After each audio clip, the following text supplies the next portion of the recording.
یہاں ہم نے ترجمہ اور تفسیر کی تھی کہ اگر اللہ تعالی کسی پر جبر کرنا چاہتا تو مقتتل الذین من بعدہم، تو بعد میں آنے والے لوگ کبھی نہ لڑتے، ان میں لڑنے کی سکت ہی نہ ہوتی۔ پھر وَلَوْ شَاءَ اللَّهُ مَقْتَتَلُوا، اس میں بھی ہم نے یہی کہا تھا کہ اگر اللہ تعالی کسی پر جبر کرنا چاہتا تو یہ لوگ آپس میں نہ لڑتے، وَلَكِنَّ اللَّهَ يَفْعَلُ مَا يُرِيدُ، قانونی مشیت کے مطابق اللہ جو چاہتا ہے کرتا ہے۔ تو وہاں یہ بات آ چکی کہ اللہ تعالی جبر نہیں کرتا۔ ہاں، دو نظام کائنات میں چلتے ہیں، ایک اللہ کے بندوں انسانوں اور جنوں پر، ایک ہے ساری کائنات کی دیگر اشیاء پر۔ کائنات کی دیگر اشیاء پر قانون جبر لاحق ہے۔ سورج ہے یا چاند ہے یا درخت ہے یا پتھر ہے یا سمندر ہے یا پانی ہے، ان کو اللہ تعالی نے ایک قانون کے تحت چلایا ہے اور وہ اسی پر چلیں گے۔ ملائکہ کا اپنا ایک عمل ہے،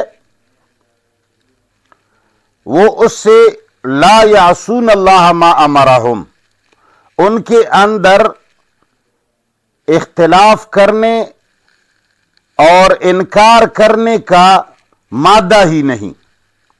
لہذا ساری کائنات کے اوپر اللہ کی حکومت ایک جبری حکومت ہے، وہ چاہیں یا نہ چاہیں اس قانون کے تحت انہوں نے چلنا ہے جو قانون اللہ تعالی نے ان کے لیے مقرر فرمایا۔ مگر انسانوں کے لیے اللہ نے فرمایا لا اکراہ فی الدین، دین کے مسئلے میں جبر نہیں ہے۔ دین اختیار کا کام ہے۔ اللہ تعالی نے انسان کو عقل دی اور وحی کے ذریعے سیدھا راستہ اور غلط راستہ اللہ تعالی نے ممتاز قرار دیا کہ یہ سیدھا راستہ ہے اور یہ غلط راستہ ہے، اور تمہیں دماغ دیا، عقل دی، وحی کا علم دیا کہ اس راستے پر چلنے میں تمہاری خیر ہے، اس راستے پر چلنے میں تمہاری لیے نقصان ہے۔ اب اللہ تعالی نے یہاں جبر انسانوں کے اوپر مسلط نہیں فرمایا، پس جو سیدھے راستے پہ جاتا ہے بھی اپنے اختیار سے جا سکتا ہے، اور جو غلط راستے پہ جانا چاہتا ہے تو بھی جا سکتا ہے۔ قیامت کے دن اور دنیا میں مکافات عمل کے ذریعے اس کو اپنی سزائیں ملتے رہیں گے۔ لا اکراہ، نہیں ہے کوئی جبر فی الدین، دین کے معاملے میں۔ کیوں جبر نہیں ہے؟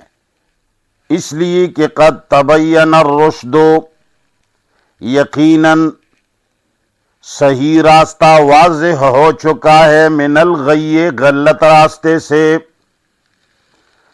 یہاں رشد اور غی ایک دوسرے کے مقابل آیا ہے، اگرچہ اس لفظ کے اندر انتہائی تفصیلی گفتگو ہے، مگر ہمارے مسلمان اور قرآنی محبین کے لیے اتنی ہی بات کافی ہے جو اس کی آخری نتیجہ ہے۔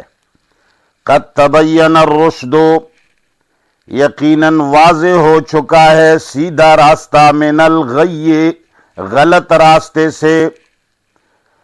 اللہ تعالی نے وحی کے ذریعے سیدھا راستہ بھی لوگوں کو بتا دیا ہے اور غلط راستہ کی بھی انہوں نے نشاندہی فرمائی ہے، اور وحی کے ذریعے سیدھے راستے کے فوائد اور غلط راستے کے نقصانات اللہ تعالی نے بتا دیے ہیں۔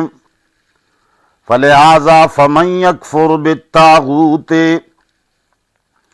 جو مخلوق کی حکومت، سرکشوں کی حکومت، غیر اللہ کی طاعت اور غیر اللہ کی بندگی سے نکل کر، ومن یکفر، پس جو انکار کرے گا، بالطاغوت، اللہ تعالی کے قوانین کے سرکش سے اور ہر اس قوت سے جو اللہ کے مد مقابل کھڑا ہے۔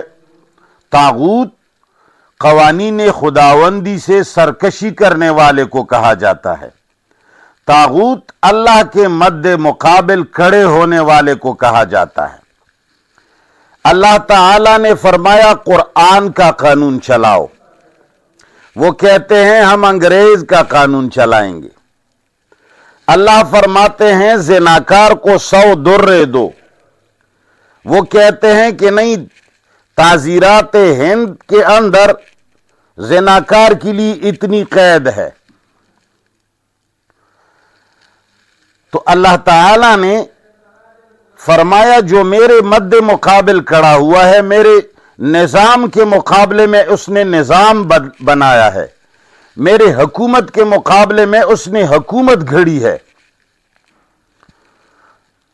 تو لہذا جو مومن فمن یکفر، جس نے انکار کیا، بالطاغوت، قوانین خداوندی سے سرکشی کرنے والے سے انکار کیا، یا اللہ کے مد مقابل کھڑے ہونے والے سے جس نے انکار کیا، وَيُؤْمِن بِاللَّهِ، اور اللہ تعالی پر ایمان لے آیا، اس نے طاغوت کے مقابلے میں اللہ کے احکامات کی پیروی کی، اس نے سرکش کے مقابلے میں اللہ کے قانون کو ترجیح دی، اور اس نے غیر اللہ کے حکومتوں سے توبہ کر کے خالص ایک اللہ کی حکومت تسلیم کر لی، تو اللہ فرماتے ہیں فقد استمسکا، تو یقیناً اس نے پکڑ لیا، بالعروۃ الوثقی،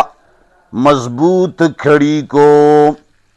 اللہ فرماتے ہیں، یہ اللہ نے نہیں فرمایا کہ جس نے نماز پڑھی تو اس نے مضبوط کڑی کو پکڑ لیا، یہ نہیں فرمایا۔